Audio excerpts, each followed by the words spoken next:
বাইতের ভিতরে আমার নবীর কেউ কেউ বলেছেন 17 জন অর্ধাঙ্গিনী ছিল,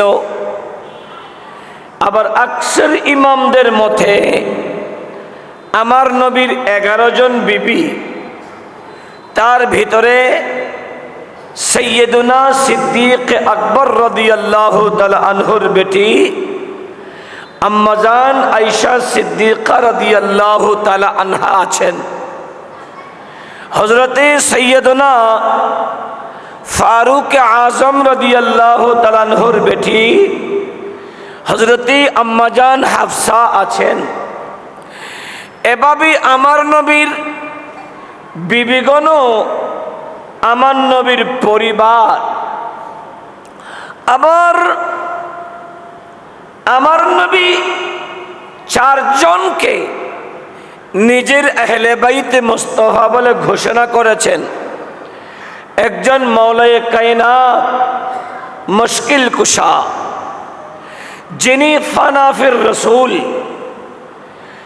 যার কথা রব্বে করিম কুরআনুল করিমে বলছেন রুকআন সুজদা, যিনি আসরের নামাজ জামাতের সাথে পড়তে পারে নাই সূর্য ডুবে যাওয়ায়, দয়াল নবীকে আরাম দিতে গিয়ে মেহবুবে মুস্তাফার মোহব্বতে যখন আসরের জামাত খুলে দিয়েছেন, মেহবুবে মুস্তাফা হাত তুলে দিয়েছেন, আমার নবীর ইশারায় ডুবে যাওয়া সূর্যটা আসরের ওয়াক্তে এসে গেছে। বড় করে বলি আর একটা আওয়াজ করে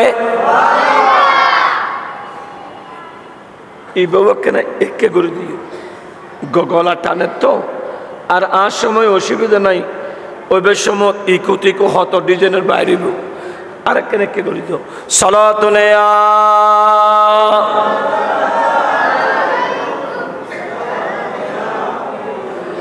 সালামে শের বাংলা তো জানাবাস রসদ হরদম হাজারা জাহা গোলাম শো সালাতুনে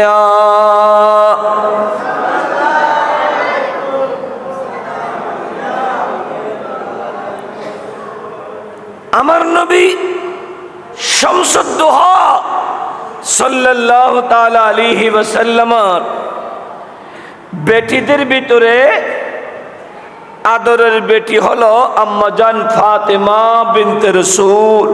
বড় করে বলি না সুবহানাল্লাহ। ইনি কোন ফাতেমা?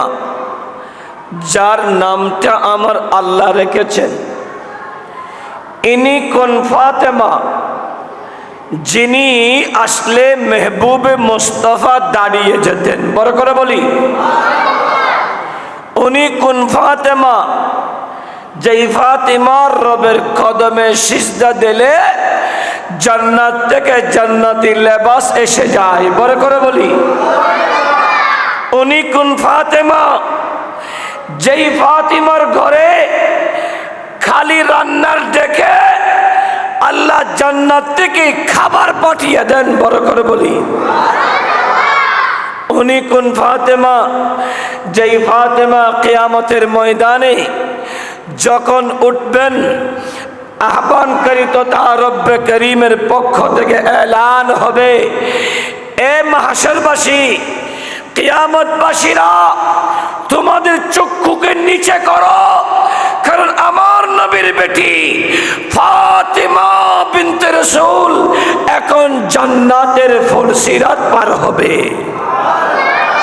কিয়ামতের ময়দানে ফুলসিরাত পার হবে। এটা কোন ফাতেমা? যেই ফাতেমা হায়াতের ভিতরে সমস্ত নারীরা প্রতি মাসে যেই রোগে আক্রান্ত হয়, এটা এমন ফাতেমা যেই ফাতেমা জীবনে কোনোদিন নারীদের মতো অসুস্থ ছিল না। বড় করে বলি আর একটা আওয়াজ করে আমাদের দেশে হাজারো ফাতেমা আছে না নাই? এক মাসের ভিতরে 3 দিন 4 দিন 5 দিন 7 দিন নামাজ পড়তে পারে না, অসুস্থতার কারণে কোরআন ধরতে পারে না, অসুস্থতার কারণে।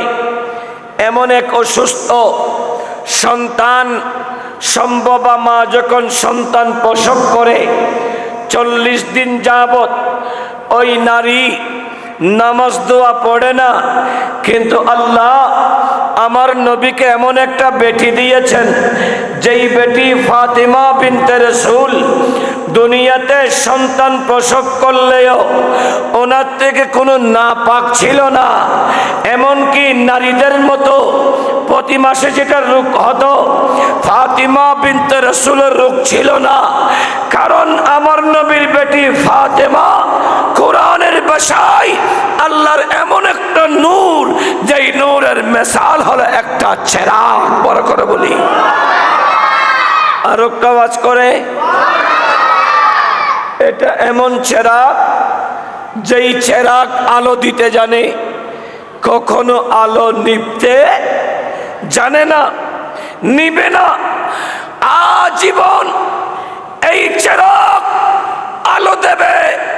এজন্য আমার নবী ফাতিমা বিনতে রাসূল সাল্লাল্লাহু তাআলা আলাইহি ওয়াসাল্লামের শান বলছেন, ফাতিমাতু বুদআতুম মিন্নি। আমার নবী বলেন ফাতিমা হলো আমি মদিনাওয়ালা রাসূলের শরীরের একটা অংশ। বড় করে বলি সালাতুন ইয়া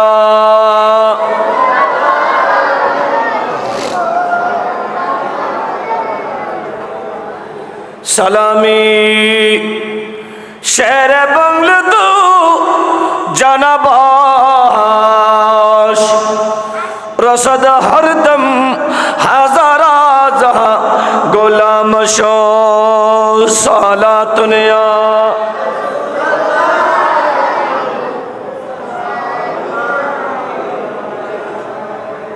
প্যারা হাজরিন, একেবারে সংক্ষেপ সময় আমাদের প্রধান আলোচক চলে আসবেন। আমি আবার এখান থেকে বোয়ালকালী মিনার গাজী আল্লাহর ওলির মাজারের পাশে বিশাল কনফারেন্স, ওখানে যেতে হবে।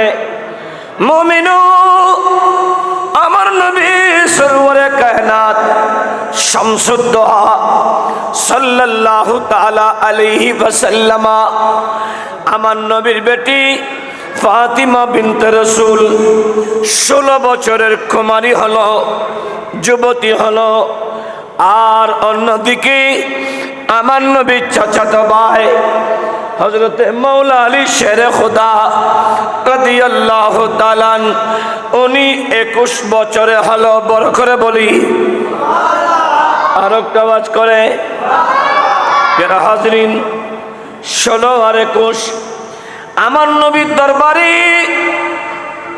সাহাবী কিরামেরা ফাতিমা বিনতে রাসূলকে শাদী করার প্রস্তাব নিয়ে গেলে, বিবাহ করার প্রস্তাব নিয়ে গেলে, শাদী করার প্রস্তাব নিয়ে গেলে আমার নবী